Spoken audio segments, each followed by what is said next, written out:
Selamat malam, salam sejahtera. Terima kasih karena bersama dengan saya di Nazilin Unity Channel. Dipetik daripada sabudin.com, tanpa tambah kawasan baru pun, kerajaan perpaduan masih boleh menang PRU akan datang. Ini berita baik untuk kerajaan perpaduan dan para penyokong Pakatan Harapan. Pastinya ini memberikan sinar baru kepada Datuk Seri Anwar Ibrahim. Satu isu yang hebat diperkatakan. Berikutan keputusan Syed Saddiq Syed Abdul Rahman menarik keluar muda daripada menyokong kerajaan perpaduan, seterusnya menyebabkan kerajaan pimpinan Anwar Ibrahim hilang majoriti 2/3 ialah ia kononnya telah berjaya menghalang cubaan menambah kawasan pilihan raya. Diperkatakan pertambahan kawasan pilihan raya baru itu diheboh-hebohkan sebanyak 78 jumlahnya, di mana semuanya adalah di kawasan bandar yang berpotensi untuk DAP menandinginya.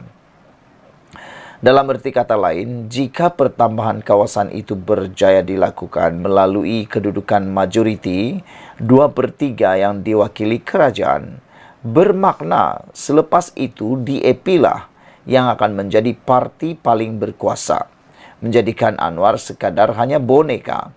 Bahkan ditakut-takutkan mungkin parti itu menuntut jawatan Perdana Menteri di masa akan datang.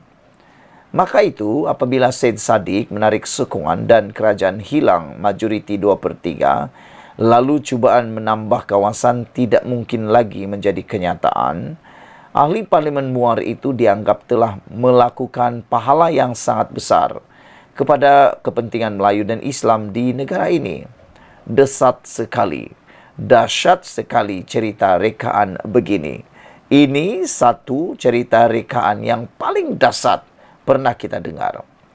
Melihat bagaimana begitu banyak cerita tentang cubaan mahu menambah kawasan pilihan raya ini diperkatakan, termasuk oleh mereka yang berkedudukan dan mempunyai gelaran, ini adalah petanda paling jelas bagaimana masyarakat kita sebenarnya telah rosak, di mana mereka begitu mudah mempercayai kabar angin, maklumat tidak benar dan kata-kata fitnah. Mereka ingat Anwar Ibrahim sudah gila. Agaknya mahu menambah kawasan pilihan raya sesuka hati dan memberi kelebihan kepada DAP semata-mata hanya ingin kekal berkuasa. Apakah mereka tidak melihat bahawa Anwar dalam banyak rentetan perjuangannya memiliki jiwa Melayu dan Islam yang lebih tinggi berbanding sebahagian pemimpin dalam blok pembangkang sendiri? Jadi, di mana logiknya ada cubaan mahu menambah kawasan pilihan raya parlimen sebanyak 78 lagi, menjadikan jumlah keseluruhannya 300 sebagaimana diperkatakan itu. Anwar sebagai seorang fighter tidak mungkin memilih jalan sebegitu mudah untuk mengekalkan kerajaan perpaduan yang dipimpinnya ini bagi menghadapi PRU 16 akan datang.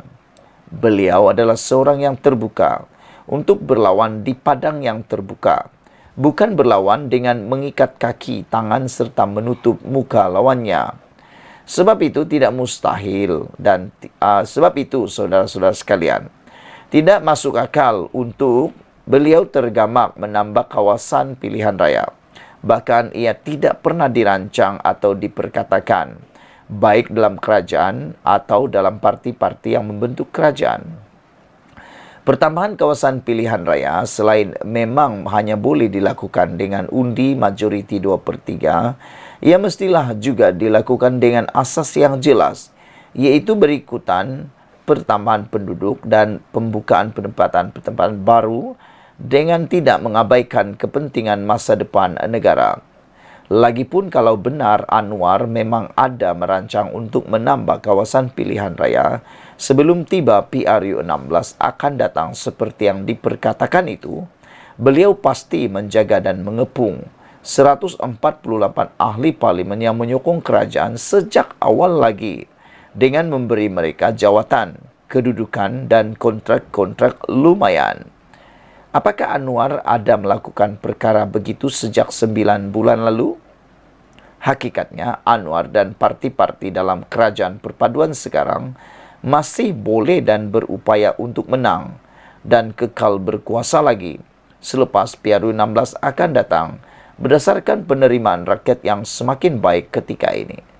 Apa yang harus dilakukan ialah dengan terus menambah baik program untuk rakyat, memastikan hidup rakyat tambah selesa, memperbaiki lagi komunikasi dan penyampaian maklumat ke akar umbi, serta menambah akrabkan lagi perpaduan sesama parti dalam kerajaan. Berdasarkan apa yang berlaku setakat ini dan ada masa sekitar 4 tahun lagi sebelum ketibaan PRU 16, adalah diyakini lebih banyak penambahbaikan mampu dilakukan oleh Anwar Ibrahim. Kalau mau dihitung, begitu banyak sebenarnya benda-benda baik, pembaharuan atau bantuan kepada rakyat telah diperkenalkan oleh Datuk Seri Anwar Ibrahim. Cuma, banyak kebaikan itu terlindung kerana ditenggelami oleh timbunan sampah fitnah dan berita palsu yang bertebaran. Mereka yang berjiwa pembangkang dan bercop walaun, apapun kebaikan yang dilakukan kerajaan, tetaplah dianggap sesuatu yang tidak bermakna. Tetapi jika pemimpin mereka melakukan kejahatan, misalnya fitnah terhadap tabung haji, mengkafir, mengharam atau memonyetkan musuh, termasuk menyebarkan kepalsuan berkenan 78 kawasan pilihan raya yang baru mau diwujudkan kononnya, ia tetap dilihat sebagai perbuatan yang wajib diberi sanjungan. Seterusnya dihebahkan lagi dengan meluas. Ini sebenarnya masalah besar dalam negara kita. Ditulis oleh Sabudin Hussein, 11 September 2023. Apa pendapat saudara-saudara sekalian tentang isu pada kali ini? Adakah anda juga setuju bahawa tanpa tambah kawasan baru pun, kerajaan perpaduan pimpinan Datuk Seri Anwar Ibrahim ini sebenarnya masih boleh menang PRU akan datang? Saya rasa benar apa yang dikatakan oleh Sabudin.com ini, bahawa tanpa menambah kawasan baru untuk PRU akan datang pun, memang kerajaan perpaduan masih boleh menang PRU yang akan datang. Silap-silap sikit, mereka akan menang besar, lebih besar dan lebih besar lagi. Hal ini kerana ada 4 tahun lagi untuk Datuk Seri Anwar Ibrahim membuat penambahbaikan, memikat hati rakyat dan seterusnya, membuatkan rakyat menyokong beliau sekali lagi.